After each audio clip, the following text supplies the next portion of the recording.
मंडळी नमस्कार. मी ॲस्ट्रोलॉजर निलेश कुलकर्णी. आज असा महत्त्वाचा विषय आहे. महालय चालू आहे. पितृकार्याचं त्या ठिकाणी तर्पण रोज होत आहे. त्या ठिकाणी मला फोनही येत आहेत.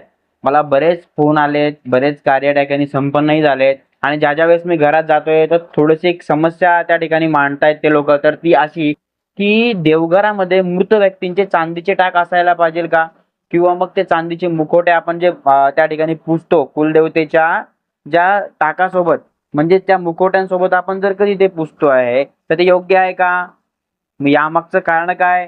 किंवा मग त्यांना सद्गती लाभेल का? किंवा मग मोक्ष प्रदान होईल का? मग एक लक्षात घ्या, तर जर आपण त्यांचं स्मरण करतोय हे नेहमी, कधी करतोय आपण स्मरण? तर आपण आपल्या पितृकार्यामध्ये ज्या वेळेस महालय असतो वर्षाला, या पितृ पंधरवड्यामध्ये त्यांचं व्यवस्थित श्राद्ध कर्म करतोय. बरोबर आहे.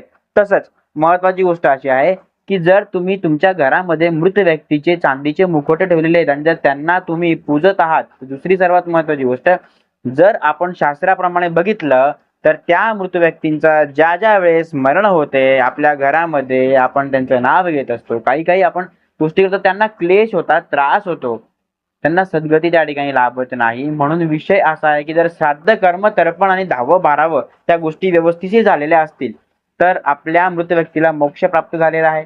दुसरी सर्वात महत्त्वाची गोष्ट, आपण जे छायाचित्र घरामध्ये ठेवले, जे फोटो घरात ठेवलेले आहेत, बरोबर आहे, तर तेही आपण पुजतोय.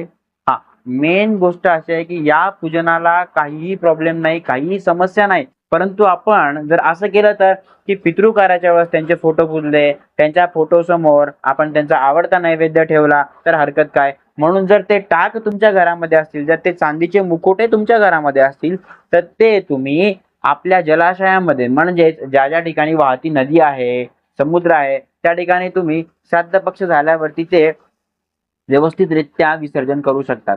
त्या मुखवट्यांचं त्या ठिकाणी जर विसर्जन होत नाहीये, ते घरामध्येच आहे, तर सद्गती प्राप्त होण्यासाठी, मोक्ष प्राप्त होण्यासाठी अडथळा निर्माण करतो आहे आपण. हे लक्षात, त्यांना क्लेश होत आहेत, हे तुम्ही लक्षात घ्या. ठीक आहे. तर हा सर्वात महत्त्वाची समस्या जी आहे, ती मी आज थोडेसे डाऊट क्लिअर केलेले. तुम्ही बघा कशा पद्धतीने तुम्हाला काय करायचंय तर. आणि काही प्रॉब्लेम असेल तर मला कॉल करू शकतात. कमेंट बॉक्समध्ये कमेंट करा आणि माझा नंबर पण नोट करा 8698973626.